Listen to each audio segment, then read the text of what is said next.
Dear student, last वाले video में हमने two cells in series combination के बारे में हमने पढ़ा था। तो उसमें हमने देखा कि अगर आपके दो सेल आपके सीरीज़ में कनेक्टेड हैं तो पहला सेल ऐसे है आपका, दूसरा सेल आपका ऐसे है, तो ये वाला जो कम्बिनेशन होता है ये आपका सीरीज़ कम्बिनेशन होता है। फिर हमने देखा कि उसमें जो ईएमएफ की वैल्यू आएगी वो किसके बराबर आएगी, ई बराबर E1 + E2, और जो रेजिस्टेंस की वैल्यू हमने इंटरनल रेजिस्टेंस के इक्विवेलेंट की वैल्यू हमने देखी वो किसके बराबर आएगी, R1 + R2। तो ये हमने सीरीज़ कम्बिनेशन वाले लास्ट वीडियो में देखा।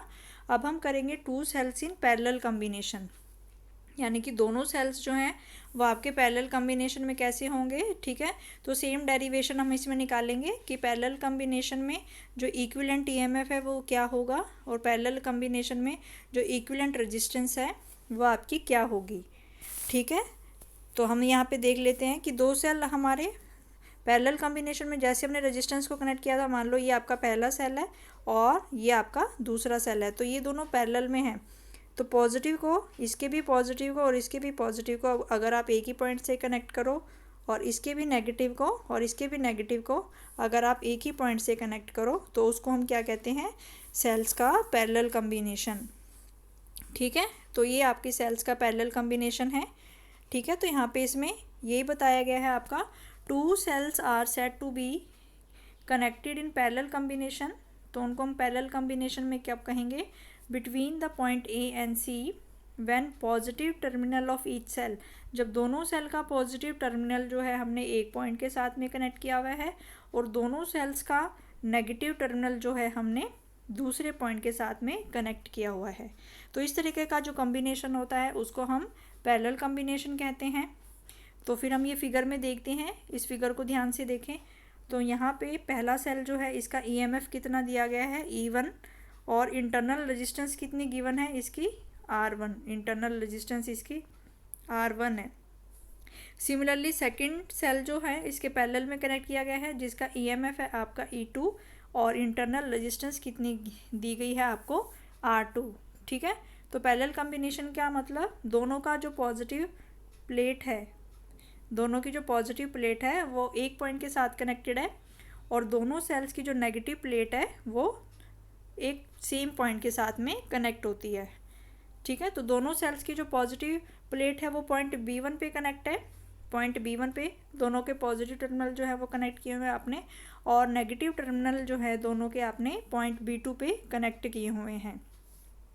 फिर यहाँ पे हमें पता है कि पैरेलल कम्बिनेशन में क्या चीज़ सेम रहती है, पैरेलल कम्बिनेशन में आपकी वोल्टेज सेम रहती है। दोनों सेल्स के कोरस्पॉन्डिंग जो आपकी वोल्टेज होगी वो आपकी पैरेलल कम्बिनेशन में सेम रहती है, लेकिन इसमें करंट आपका सेम नहीं रहता।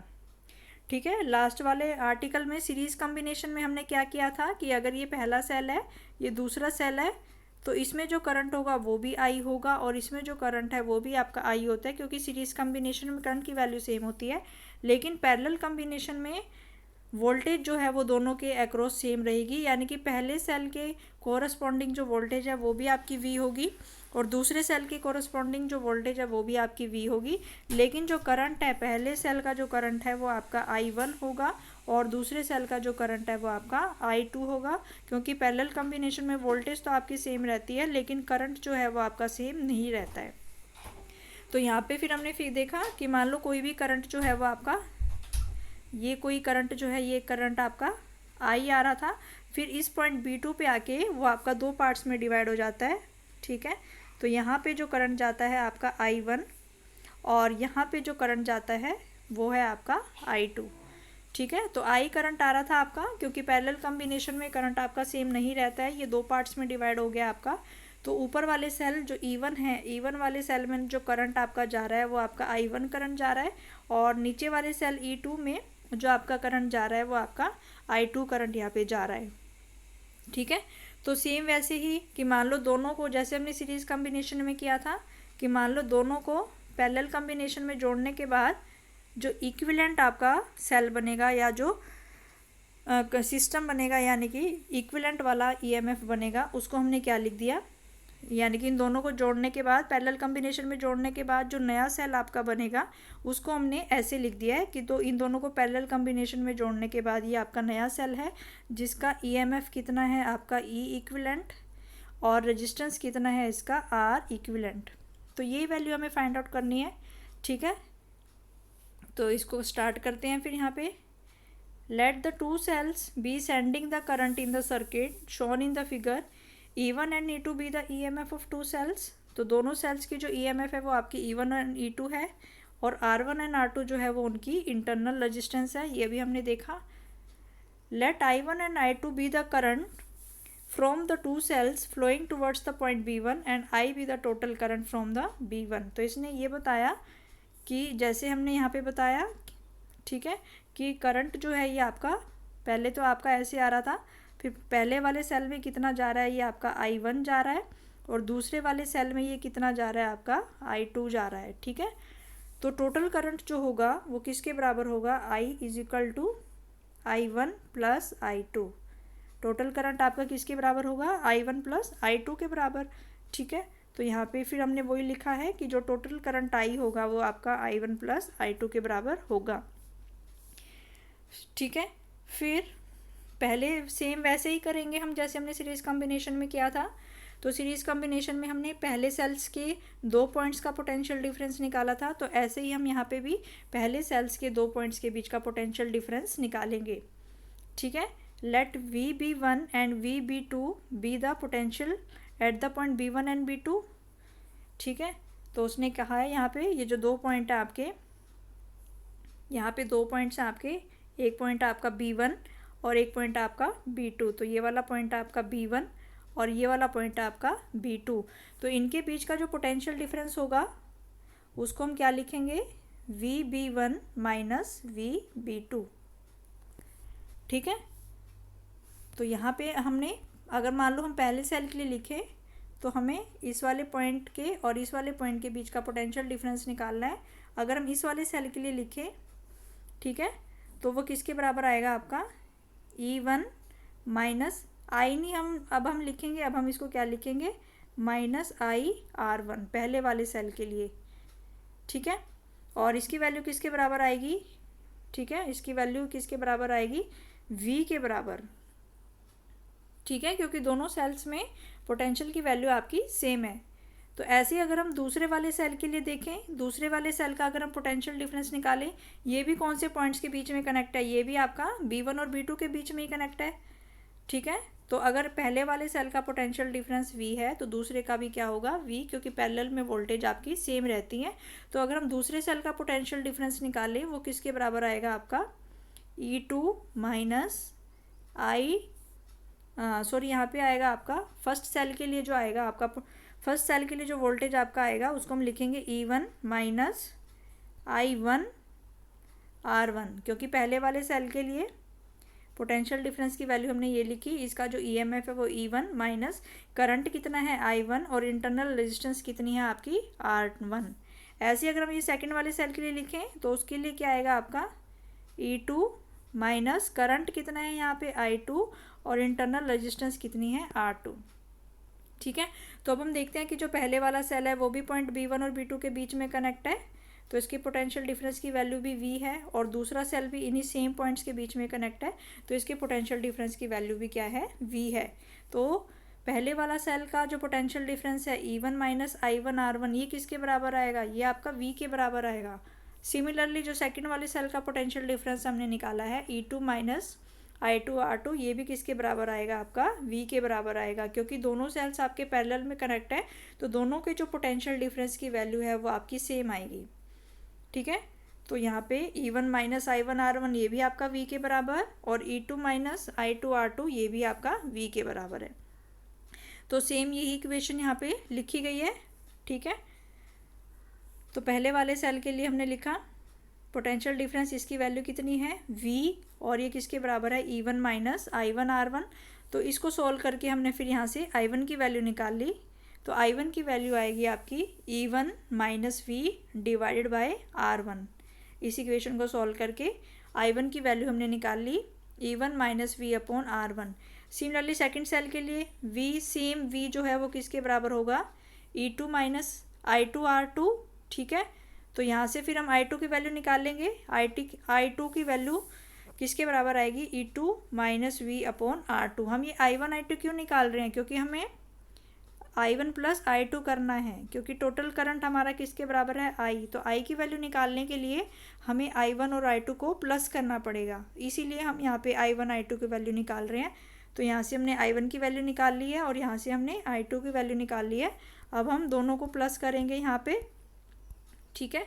तो substituting the values in the equation number 1, तो इक्वेशन नंबर 1 में हम इसकी वैल्यू को पुट करेंगे। इस वाली इक्वेशन नंबर 1 है, यानी कि I is equal to I1 plus I2। Total current हमें निकालना है, तो दोनों को हम प्लस करेंगे, ठीक है।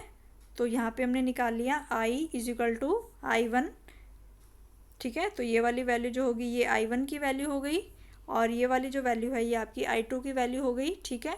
फिर हमने जो E1 वाले हैं उनको एक साथ में रखा है, ये जो आपके E1 और E1 वाले हैं इनको हमने एक साथ में रखा है। तो इसको हमने लिखा E1 upon R1 plus E2 upon R2। तो E1 वाले जो टर्म्स हैं उनको हमने एक ब्रैकेट में लिख लिया यहाँ पे। अब माइनस वी हमने कॉमन ले लिया यहाँ से, और ब्रैकेट के अंदर आपके पास क्या बचा, 1 upon R1 plus 1 upon R2, ठीक है।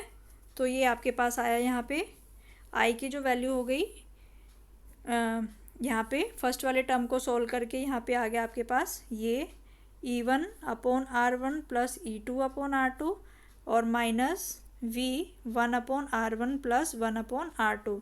अब इसका हम क्या ले लेंगे, यहाँ पे एलसीएम ले लेंगे। तो इसका एलसीएम क्या आएगा आपके पास R1 R2, इसका एलसीएम क्या आएगा आपके पास R1 R2। तो इसका एलसीएम ले लिया आपने यहाँ पे R1 R2। तो फर्स्ट वाली टर्म आएगी आपकी E1 R2 और सेकेंड वाली टर्म आएगी आपकी E2 R1, माइनस ऐसे ही इसका भी हमने एलसीएम ले लिया। इसका एलसीएम भी क्या आएगा आपका R1 R2 और ऊपर क्या आएगा यहाँ पे R2 प्लस R1, ठीक है। तो यहाँ पे ये आ गया आपके पास। तो यहाँ से ये वैल्यू हमने किसकी निकाली है, I की निकाली है। तो अब हम इसको रीअरेंज करके V की वैल्यू जो है हम यहाँ से निकालेंगे, ठीक है। यहाँ से रीअरेंज करके, क्योंकि हमें EMF की वैल्यू भी निकालनी है कि जो आपका इक्विवेलेंट EMF होगा वो किसके बराबर होगा। तो उस इक्विवेलेंट EMF को निकालने के लिए हमें यहाँ से किसकी वैल्यू चाहिए, हमें वोल्टेज की वैल्यू भी चाहिए। तो यहाँ से हम इसको रीअरेंज करके वोल्टेज की वैल्यू निकालेंगे।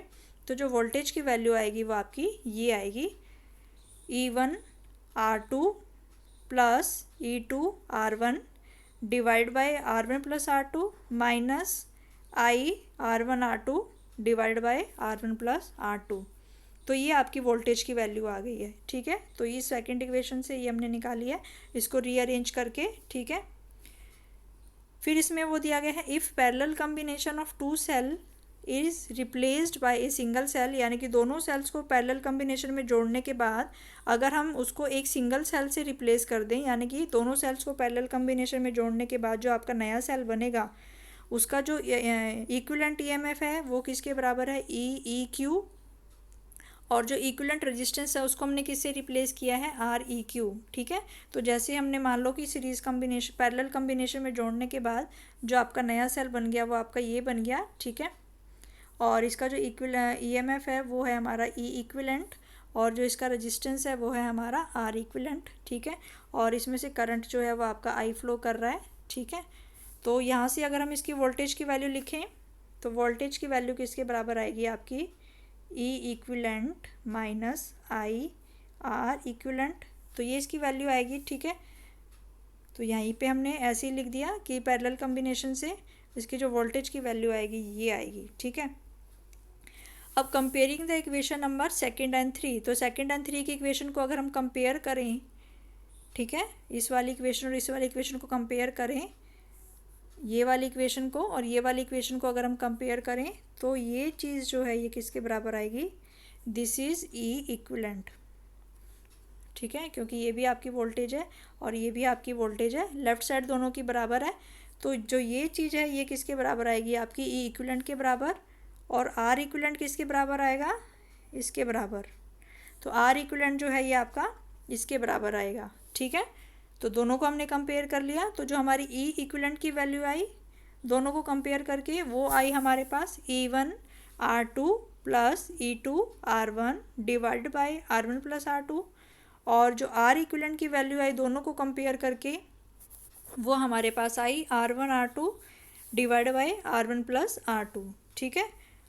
तो यहाँ से इसको हम क्या लिख सकते हैं, तो इसको हम जो है R1 R2 इसको हम ऐसे भी लिख सकते हैं कि जो आपका 1/R इक्विवेलेंट है, ठीक है। तो उसको हम क्या लिख सकते हैं, अगर हम इसको, ये जो इक्वेशन आई है इसको हमने क्या कर दिया, उल्टा करके लिख दिया, ठीक है। तो R इक्विवेलेंट को अगर हमने क्या लिख दिया, 1/R इक्विवेलेंट।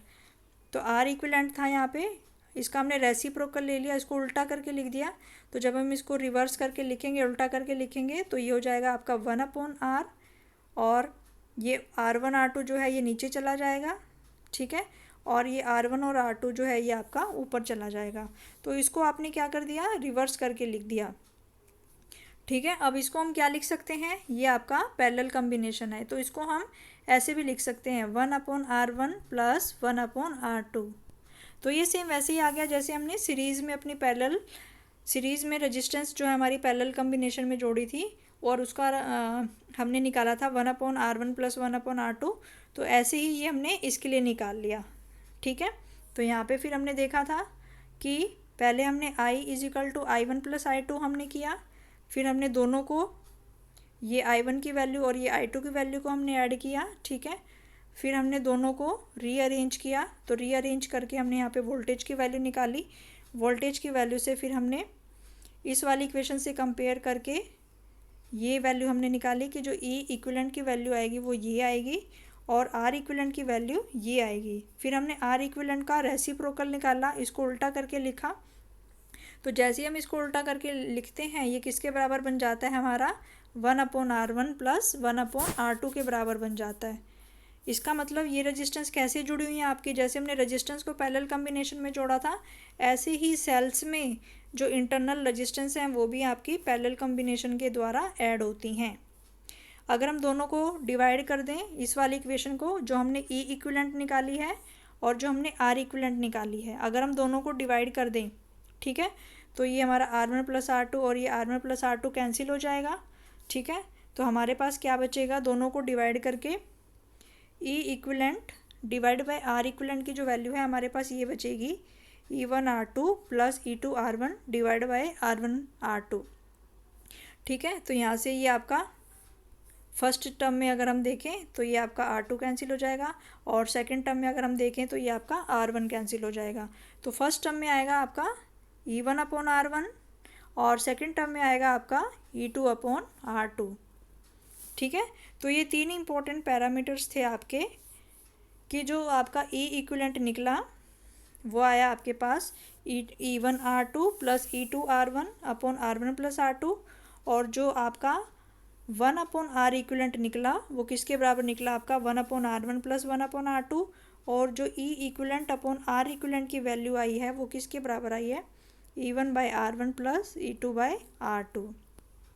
तो ऐसे ही हम नंबर ऑफ़ सेल्स के लिए भी निकाल सकते हैं। तो अगर आपके पास n सेल्स हैं, n सेल्स अगर आपने, पहले सेल का EMF E1 है, दूसरे सेल का E2 है, ऐसे ही आपके पास n नंबर ऑफ़ सेल्स हैं।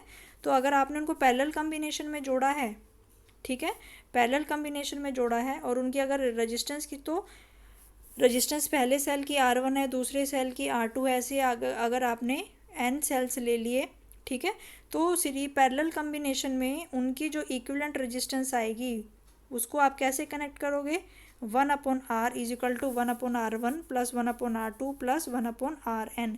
जैसे हमने रेजिस्टेंस को पैरेलल कॉम्बिनेशन में जोड़ा था, हमारा फॉर्मूला आया था, ऐसे ही हमारा इसमें आया है 1/R1 प्लस 1/R2। तो यानी कि इसको हम रेसिप्रोकल करके ऐड करेंगे।